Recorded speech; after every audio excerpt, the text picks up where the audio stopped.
আমন্ত্রণ জানাচ্ছি দর্পণ টিভি 24 থেকে। মাদক প্রেম আর ভিডিও ফাঁদে অস্থির চাটমোহরের তরুণ সমাজ। পাবনার চাটমোহরে নীরবে ছড়িয়ে পড়ছে ভয়ঙ্কর এক সামাজিক ব্যাধি। মধুচক্র নামে পরিচিত সংঘবদ্ধ একটি গ্রুপ মাদক, ব্ল্যাকমেইল আর প্রেমের অভিনয়ের মাধ্যমে স্কুল কলেজের শিক্ষার্থীদের সর্বস্ব লুটে নিচ্ছে।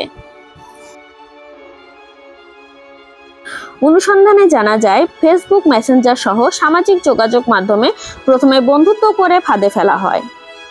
এরপর প্রেমের অভিনয়ের মাধ্যমে নির্জন স্থানে বা রেস্টুরেন্টে, কাপল রুমে ডেকে নিয়ে চক্রের সদস্যরা হঠাৎ হাজির হয়ে ভয় দেখায়, মারধর করে এবং মোবাইল, টাকা ছিনিয়ে নেয়।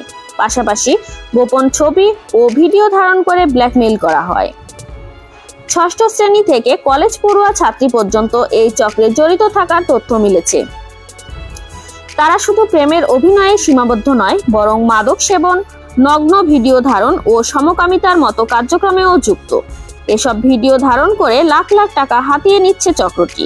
টাকা না দিলে মারধর ও প্রাণনাশের হুমকি দেওয়া হচ্ছে। চাটমোহরের নতুন বাজার, পুরাতন বাজার, চৌধুরীপাড়া, হারান মোড়, বালুচর সহ বিভিন্ন এলাকায় চক্রটি আস্তানা গড়ে উঠেছে।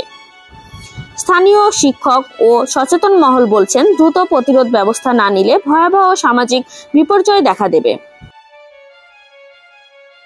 উপজেলা নির্বাহী কর্মকর্তা মুসা নাসের চৌধুরী বলেন, চাটমোহর উপজেলায় যে সামাজিক অবক্ষয়ের ভিডিওগুলো আর কি ভাইরাল হয়েছে, এগুলো আপনাদের মাধ্যমে এটা আমাদের নজরে এসেছে এবং অনেকে আপনারা আমাকে ব্যক্তিগতভাবে শেয়ার করেছেন।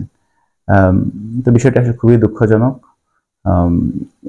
এই তথ্যগুলো এবং কারা কারা জড়িত, আপনারা যে তথ্যগুলো দিয়েছেন, এগুলো আমরা আইন শৃঙ্খলা রক্ষাকারী বাহিনী এবং গোয়েন্দা সংস্থার যে সদস্য আছে তাদেরকে আমরা দিয়েছি। তারা এটা নিয়ে কাজ করছে এবং তার খুব আন্তরিকতার সাথেই কাজ করছে এবং আশা করছি খুব দ্রুতই যারা দোষী তাদেরকে আইনের আওতায় আনা যাবে। এছাড়াও আমার এটা আসলে প্রতিরোধ করা আমাদের আসলে দরকার। প্রতিরোধের জন্য আমাদের বিভিন্ন স্কুল কলেজে নিয়মিতভাবে যে অ্যাওয়ারনেস বিল্ডিং যে প্রোগ্রামগুলো, সেগুলো আমরা করার চেষ্টা করব এবং আমরা বিভিন্ন সময় যখন স্কুলে ভিজিটে যাই, আমরা কিন্তু চেষ্টা করি যে তাদেরকে, স্টুডেন্টকে এগুলো বলার জন্য, যেন তারা যেন এই অবক্ষয়ের সাথে জড়িত না হয়। সেই সাথে শিক্ষকদেরকেও বলার চেষ্টা করি। তো আমি উদাত্ত আহ্বান জানাবো শিক্ষক, শিক্ষার্থী এবং অভিভাবক যারা আছে, তারা যেন এই বিষয়টা নিয়ে একটু সচেতন থাকে এবং যার যার অবস্থান থেকে যেন এগিয়ে আসে। তারা আশা করি আমরা এটি সমূলে উৎপাদন করতে পারব। এদিকে সামাজিক যোগাযোগ মাধ্যমে বিষয়টি নিয়ে তীব্র ক্ষোভ ছড়িয়ে পড়েছে। স্থানীয়রা চক্রটিকে গ্রেপ্তার করে দৃষ্টান্তমূলক শাস্তির দাবি জানিয়েছেন। দর্শক, এতক্ষণ দর্পণ টিভি 24 এর সাথে থাকার জন্য ধন্যবাদ।